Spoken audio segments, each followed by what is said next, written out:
Everyone, again welcome to this channel. आज मैं आप लोगों को बताऊंगा कि आप सीक्वल में सिलेक्ट कमांड को किस किस तरीके से यूज कर सकते हैं। तो चलिए शुरू करते हैं।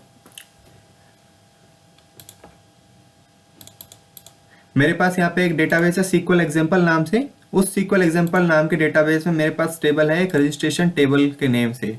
अब मुझे इस टेबल में जो रिकॉर्ड्स हैं उनको देखना है। तो इन रिकॉर्ड्स को देखने के लिए जो मल्टीपल वेज हैं वो मैं आपको बताऊंगा, जो कि हम सेलेक्ट कमांड के थ्रू परफॉर्म करते हैं।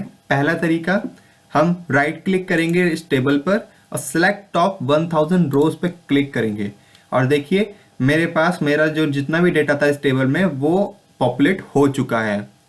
दूसरा तरीका ये होगा कि मैं उसको क्वेरी से रिट्रीव करूंगा। क्वेरी खुद लिखकर select star from registration table. देखिए मेरा डेटाबेस में जो टेबल है इसका डेटा पॉपुलेट हो चुका है। अब एक चीज नोट करिए आप, सेलेक्ट कमांड में जो कि डिजाइनर मोड से मैंने डेटा को रिट्रीव किया था और जो मैंने कमांड मोड से डेटा को रिट्रीव किया है। पहला, जब मैंने इस कमांड को रन किया तो इसमें आप ये देखिए ये हमारे डेटाबेस का नाम, देन डेटाबेस के बाद डेटाबेस ऑब्जेक्ट, देन टेबल का नेम, और यहाँ पे मैंने सिर्फ अपने टेबल का नाम डिफाइन किया है। तो दोनों में फ़र्क क्या है? दोनों में कुछ भी फ़र्क नहीं है, लेकिन जो हमारा अबव ऊपर वाली क्वेरी है इसका बेनिफिट ये होता है जब हम जॉइन परफॉर्म करते हैं मल्टीपल डेटाबेसिस पे, तब हमें इस चीज़ का बेनिफिट होता है। ठीक है, तो चलिए अब मैं आपको बताऊंगा कि किसी टेबल से सिर्फ कुछ सिलेक्टेड कॉलम्स को कैसे रिट्रीव करते हैं। सिलेक्टेड कॉलम का डेटा कैसे रिट्रीव करते हैं। सिलेक्ट जैसे मुझे नेम कॉलम चाहिए हमारा, ये name, mobile, city, mobile, address line 1, address line 2, मुझे इसमें से सिर्फ ये 3 कॉलम चाहिए, या मैं कहते हैं 4 कॉलम चाहिए हमें। तो मैं क्या करूँगा, select ID, name, city, mobile from registration table. हमारे पास हमारे 4 कॉलम आ चुके हैं जिनमें डेटा भी शो हो रहा है। लेकिन अभी इसमें प्रॉब्लम क्या हुई?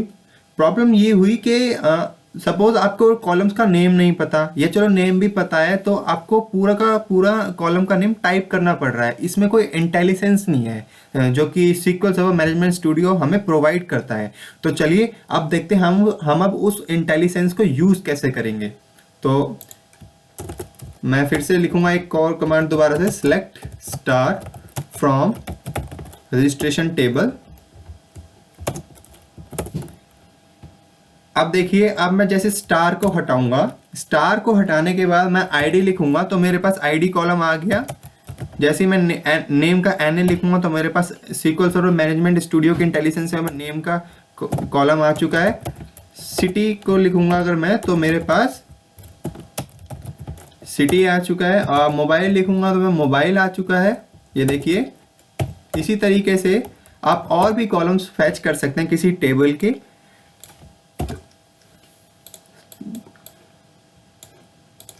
ये इन 4 तरीकों के अलावा हमारे पास एक तरीका और होता है। सपोज कि एक टेबल है, उस टेबल में हंड्रेड्स ऑफ कॉलम हैं, लेकिन आपको वो कॉलम बार बार टाइप करने पड़ रहे हैं। तो उस चीज़ से भी बचने के लिए आप क्या यूज़ करते हैं, एक तो जो मैंने आपको ये सिलेक्ट स्टार वाली कमांड बताई थी उसके लिए, और अगर आप ये कमांड यूज़ नहीं करना चाहते तो उसकी एक और तरीका होता है, select star from registration table. इस स्टार को फिर से हटाएंगे और ये जो हमारा कॉलम का फोल्डर है, इस कॉलम को ड्रैग एंड ड्रॉप कर देंगे सिलेक्ट और फ्रॉम के बीच में जहां पे हमारा स्टार था। मैं माउस के क्लिक को रिलीज कर रहा हूं और देखिए मेरे सारे के सारे कॉलम आ चुके हैं। अब मुझे जो कॉलम चाहिए वो मैं रख सकता हूं, जो नहीं चाहिए वो मैं हटा सकता हूं, और मेरा सारा ड्रैग एंड ड्रॉप का खेल था ये। So that's it. Thank you very much.